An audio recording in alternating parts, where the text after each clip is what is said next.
Hey again, guys. I had just done a review on some techniques, some entry level technique speakers earlier today, and I want to do this review while it's still fresh on my mind. This is basically about the Dunlap Clarke power amplifier. These are a real super high end power amplifier from the late 70s, apparently. The power transformers in these things are massive. First of all, I want to just put that out there. They probably, I don't know how much they weigh. I know they weigh a lot. I was really struggling to bring them. I mean, I wasn't struggling that much, but they're pretty heavy. I mean, I had to really get them up the stairs so I could work on them. They're one of the units as a transformer. The 76 has a transformer about that big. The 78, it's about half the size, but still a very large transformer. Very interesting. They're both the Dreadnaught 500s, by the way. I didn't mention that, but they are the Dreadnaught 500s. Stereo amplifier, power amplifiers. Discrete output transistors.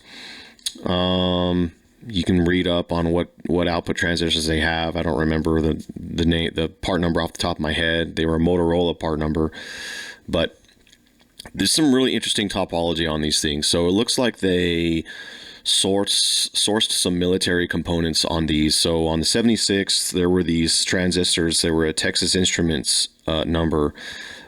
I don't remember the specific part number, but I couldn't find like a replacement for that when I was dealing with it, because there was some shorted ones on the 76, and I ended up figuring it out. And essentially, what the modern equivalent of those is the MJE 340 transistor.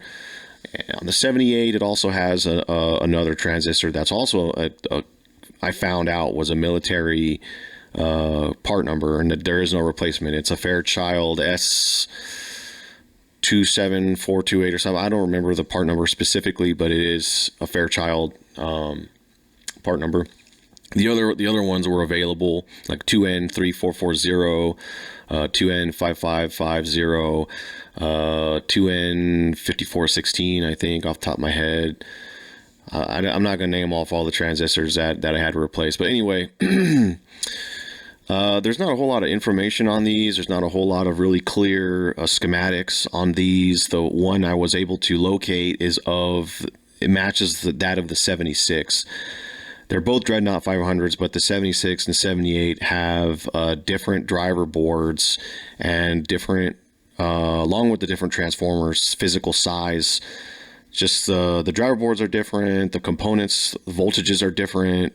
The layout's totally different. I don't know why they're so different, but they are different, and they sound slightly different too. Not like a huge difference, but the same like style of sound, whatever they were going for, it's still there. But yeah, they sound slightly different. They're really cool VU meters in the front. Very, very cool. Apparently, the little bit of history on them. The guys that made them were like surgeons or doctors or something like that. They ended up getting out of audio. At least that's what I read. I don't really know the full history of them, but I'm not too sure. I don't want to spread misinformation on these. That's just what I read. That's what I heard. As far as sound quality, let's just cut to the chase. After recapping this pair, listening to them, recapping and repairing them, because they were some issues just due to age and possibly misuse. Just listening to them biased up, the DC offset set according to the manual. I really enjoyed the clarity and the detail of these. Probably from what I've had at my house personally, these are probably one of the best sounding power amplifiers that I have ever heard. I mean, I think they sound amazing. That being said, I haven't had like super high end stuff here at my house for repair. A lot of the stuff that I normally deal with is kind of low mid-range stuff. This is an exception. I've had some high end stuff, like I won't go into what I've had, but I'll probably end up doing some reviews on some of that stuff as well, but I don't really want to do a review on stuff if I don't have a lot of time listening to it. So I actually have like a lot of time listening to these pieces of gear, probably over 15 hours listening to various genres in my usual playlist over and over again, and actually proving out their units to make sure that they're repaired properly and I can give them back to their owner.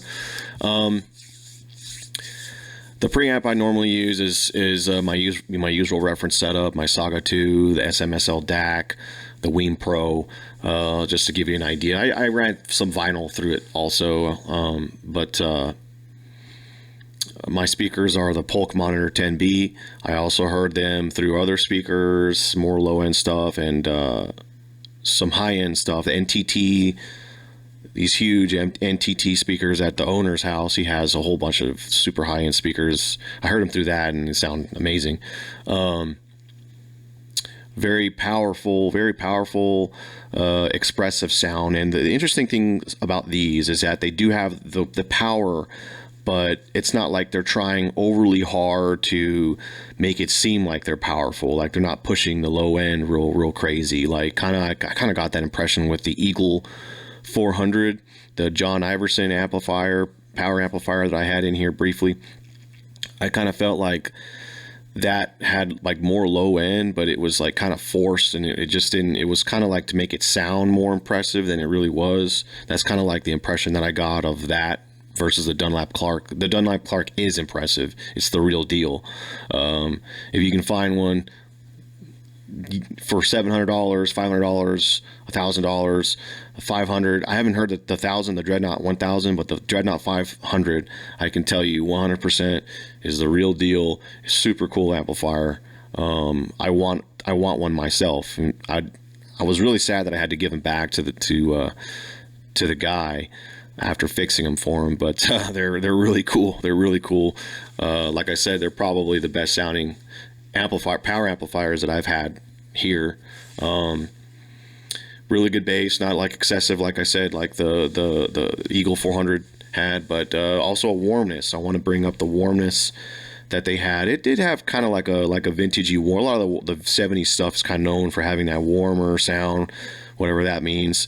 For me, that's kind of like a little bit more on like the bass is kind of a little higher up not super sub low bass, but it's a little more present, like I guess in the low mid range, but a little lower than that. I don't know specific frequency range that I'm talking about, but definitely there on that. But it's not so much to where it like covers the sound like on a Marantz receiver or something like that, where it kind of like clouds the sound. Doesn't do that at all. And they're also not sterile. They're not sterile. They weren't sterile sounding to me. Like they had some character too, for whatever that's worth. Just a blast to listen to. I had a lot of fun. They seem to be kind of similar to the Krell. I don't know if there was a relationship with Krell or them or what, but I only briefly compared a Krell to that, and it was really similar looking Krell compared to the Dreadnaught, and the Dreadnaught sounded better. But to be fair, it looked like an older Krell, and I didn't touch the Krell. It was just kind of as is the Krell. I compared it, and it was just the Dreadnaught just sounded better to me. So maybe that Krell would be just as good if I went into that and recapped it or whatever else it needed. But yeah, so that's just my actually not short, it's pretty long review of these. Sorry for it being so long, but there's a lot of information that I wanted to put out there for these, because there isn't anything online about them basically except on forums. So yeah, Dreadnaught, Dunlap Clarke Dreadnaught 500.